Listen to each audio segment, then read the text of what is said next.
Hi everyone, welcome to Supportability Training for Clarity 16.2.1.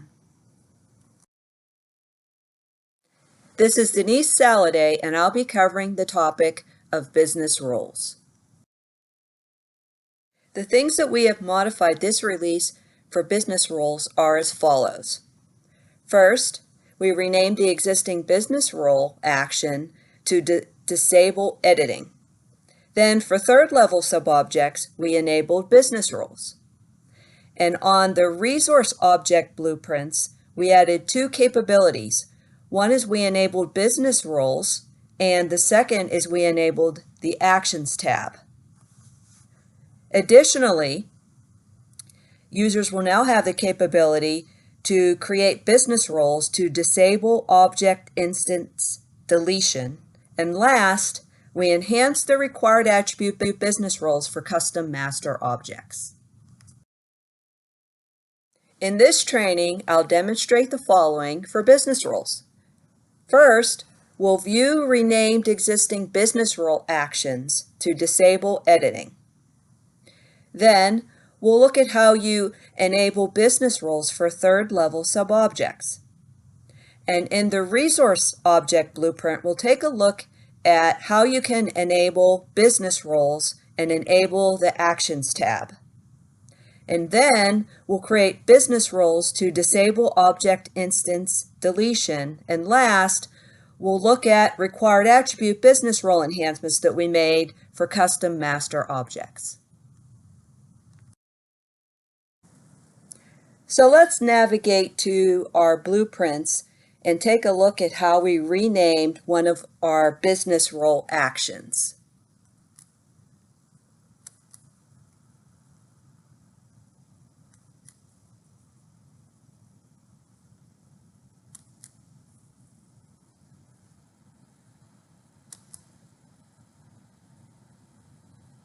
Now this will apply to all pre-existing business rules and any new ones that you create, and it'll be for all objects.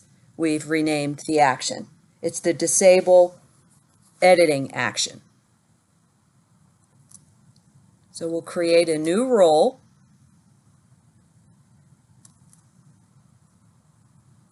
Against vendor contracts, which is a level 2 subobject against a custom master object. And first we'll look at view page business rules. And the condition that we want to use for this one is status.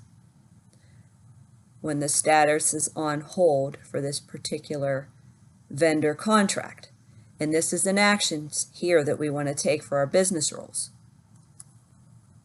Now notice that the action to disable editing has been renamed to disable editing target object. It used to be disable editing record. And we just wanted to make you aware of this change. Likewise, if you were to create a business rule for attribute update, and we'll use the same status field in the same condition, if it's equal to on hold,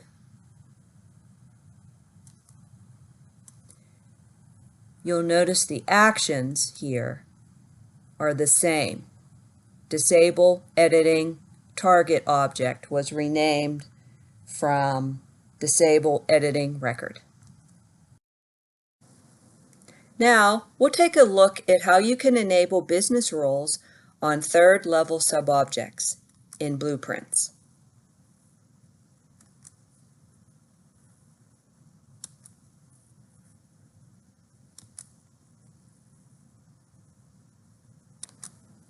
In the example that we're going to look at today, vendors is a custom master object, and a second-level child subobject is vendor contracts, and the third-level subobject underneath vendor contracts is contractors.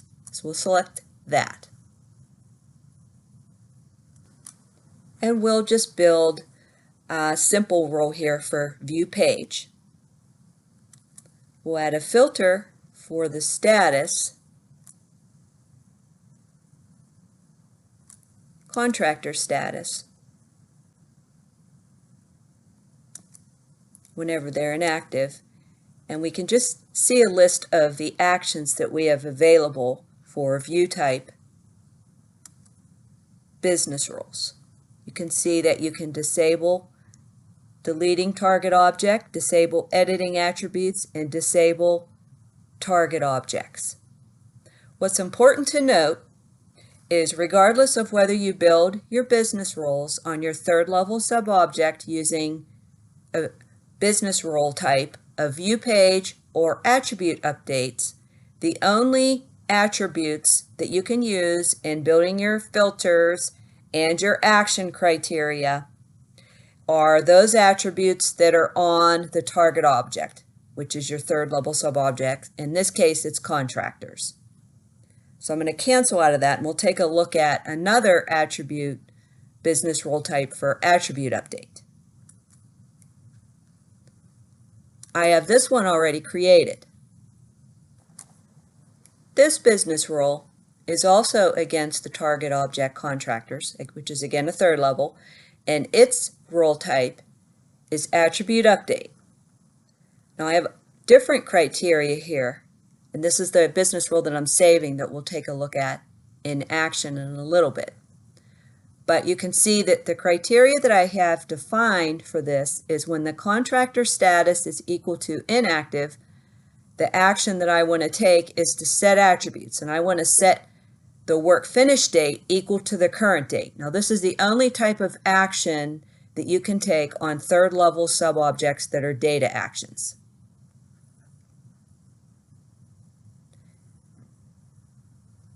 Now, whenever your status is equal to active, I have a different set of actions here.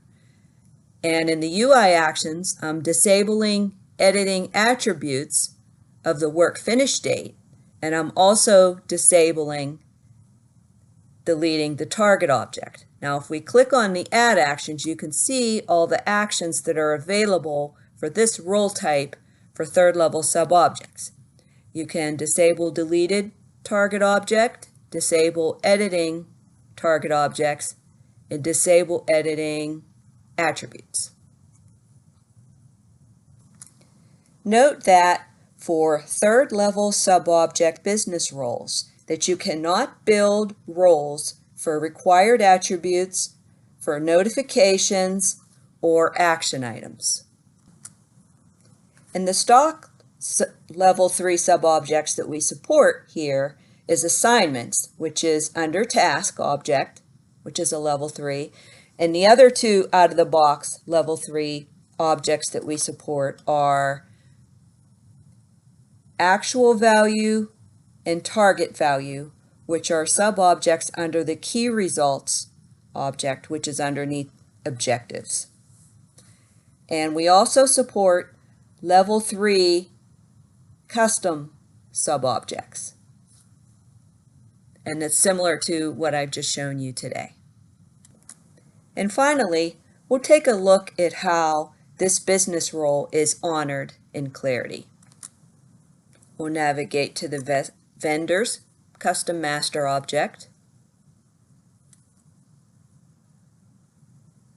And it's one of its level 2 instances under vendor contracts. And contractors is its level 3 instances, which is where our new business role would apply. One of my criteria was whenever I set this to inactive, it's going to update the work finish date. You can see that was just updated. The second part of that business role is if the contractor status was active, I had disabled the work finish date for editing. And you can see here that on the active records, it's no longer allowed for editing. We'll now take a look at some of the big changes that we modified in the resource object blueprint.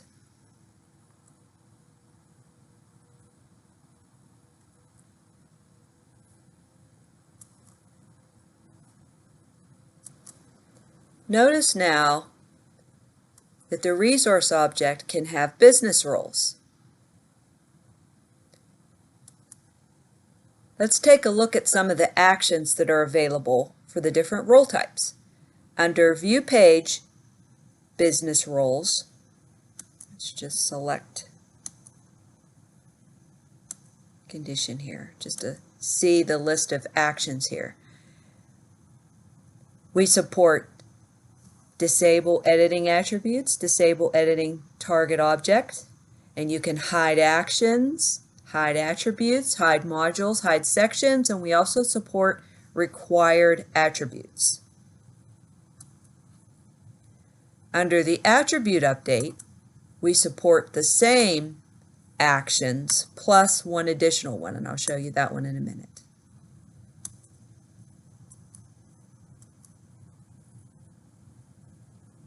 The data action that we support here is set attributes, and it's only available for attribute update business roles and not view page business roles. And the UI actions are the same as they were on the other type.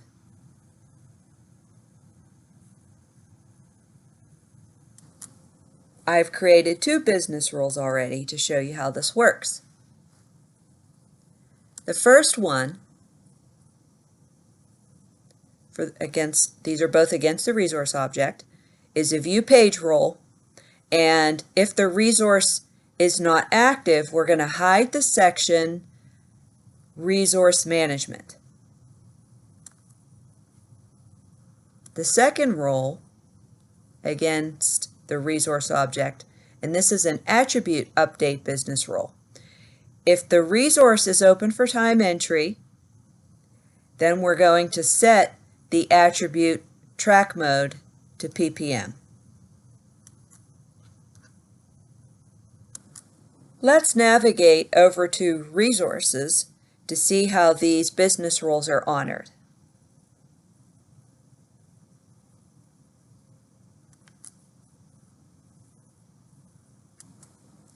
Cheryl Amos is an active resource, and therefore we're not hiding the resource management section.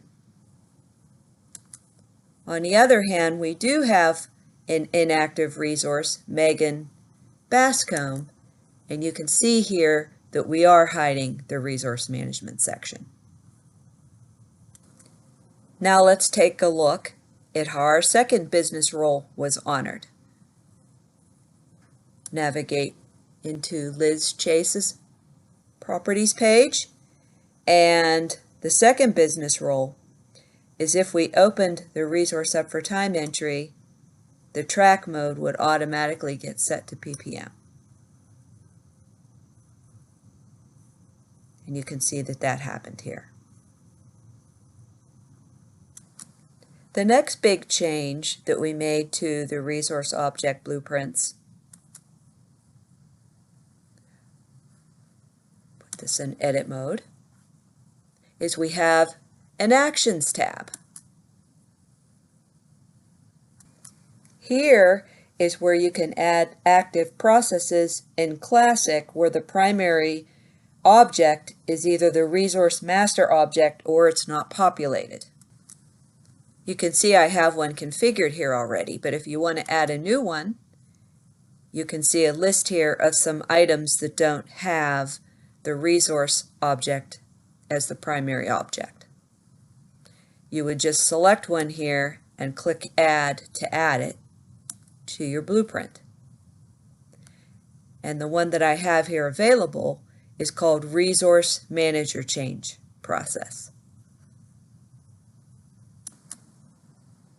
So let's navigate over to Resource Properties,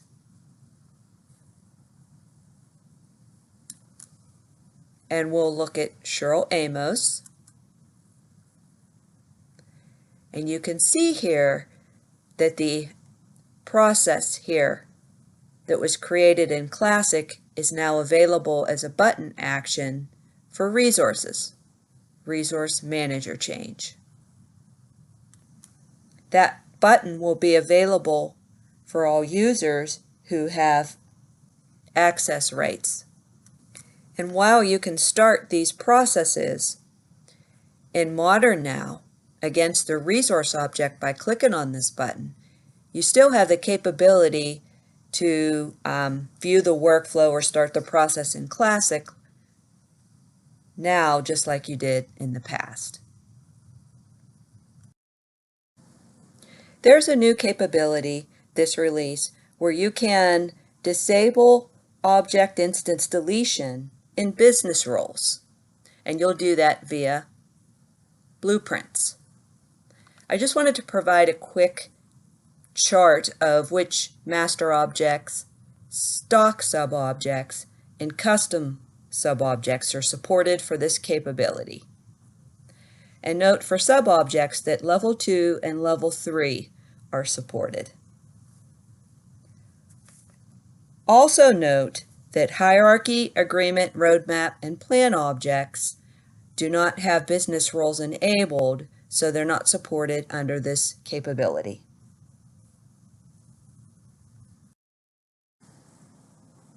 In business roles, there's a new action that supports this capability called Disable Deleting Target Object.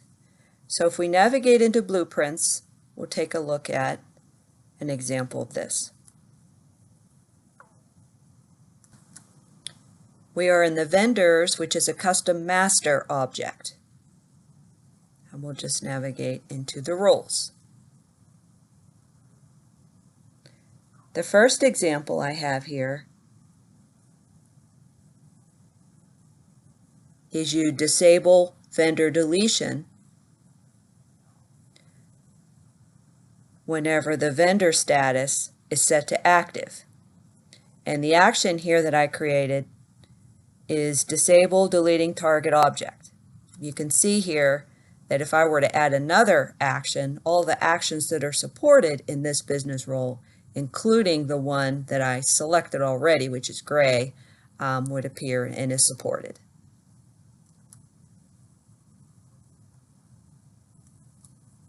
Another example I have, which is on a different role type, the one I showed you before was view page. This one is attribute update. It's also against the vendor master object, and it will apply for whenever the location contains the character string London, disabling deletion on any instances against this object. Next, we'll take a look at how these business roles are enforced. So we'll navigate to Custom Objects, Vendors Object. Now remember that one of our business roles disabled deletion whenever the vendor status was active. So if we select it, you see that the Delete button is disabled, and also the right-click action is disabled as well. The second example business role that we used is whenever the location was London. Now the status is inactive, so according to that other business role I should be able to delete it, but because of my second business role where the location is London, it's also going to be disabled. Same behavior.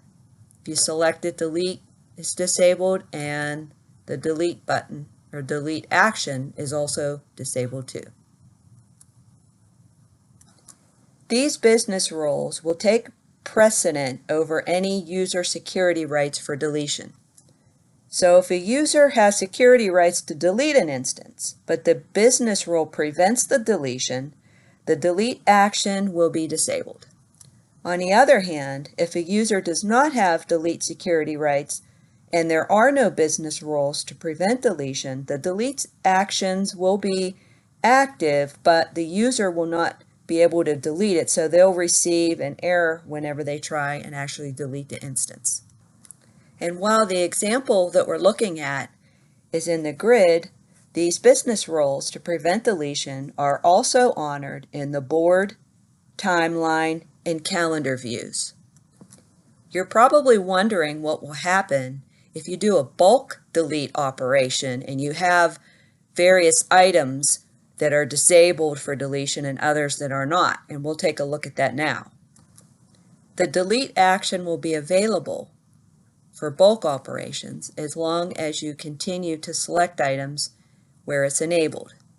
So you can see it's enabled here for this item, which doesn't have any of the criteria to prevent it in my business rules. This one would prevent it. This one here would not either. So you can see if I click it, it's still available. But the first time that I select in this bulk operation to include an item that would prevent it, in this case, active is not permitted. So the first item that I select, it's going to disable this delete operation everywhere. So you won't be able to delete anything. So if you want to do that, you would need to delete these separately and select the items where delete is enabled. One other point to mention is while hierarchies are not business role enabled, their modules will honor sub-object business roles that are defined for them for their investments and objectives.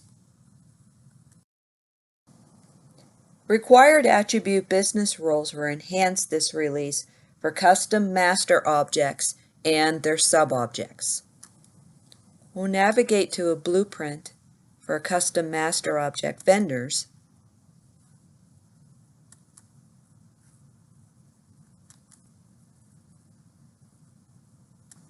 And we'll view one of the changes that we made.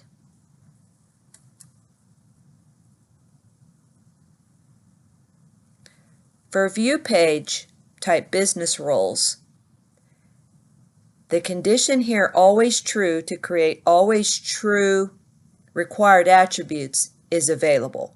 It wasn't consistently available in the last release, when your custom master objects didn't have template enabled. The attribute that I'm referring to, you can find in Studio here on the object. It's this one right here, template enabled. And notice that this is not checked. Before, you had to have this checked in order to see this always true toggle. I have one created here where vendor status is always required.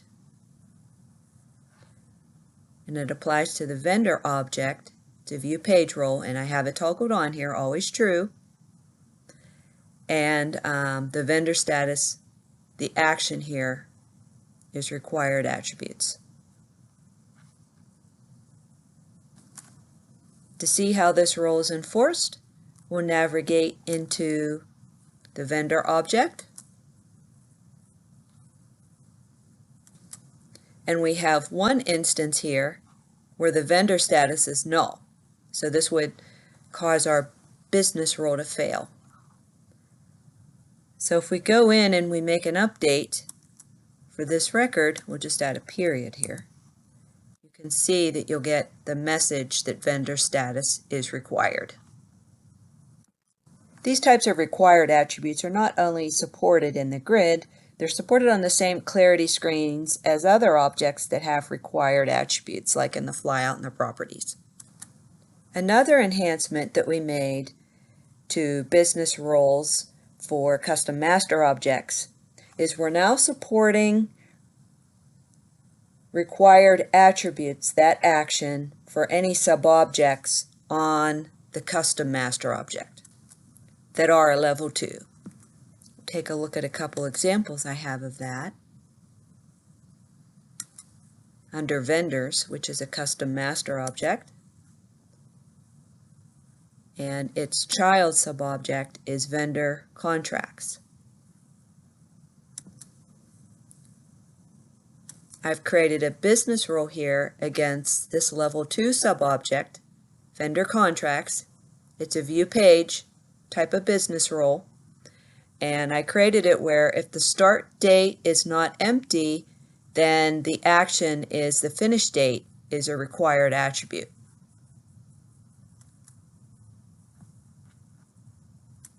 I also have an example here against the same level 2 sub-object, vendor contracts, but instead of it being a view page, it's an attribute update business rule.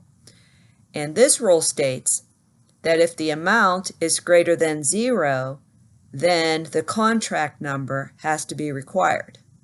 In last release, these required attribute actions were not even available for these level 2 subobjects. Now we'll view how these business rules are honored for this subobject. Navigate to Vendors and the Vendors Contract subobject.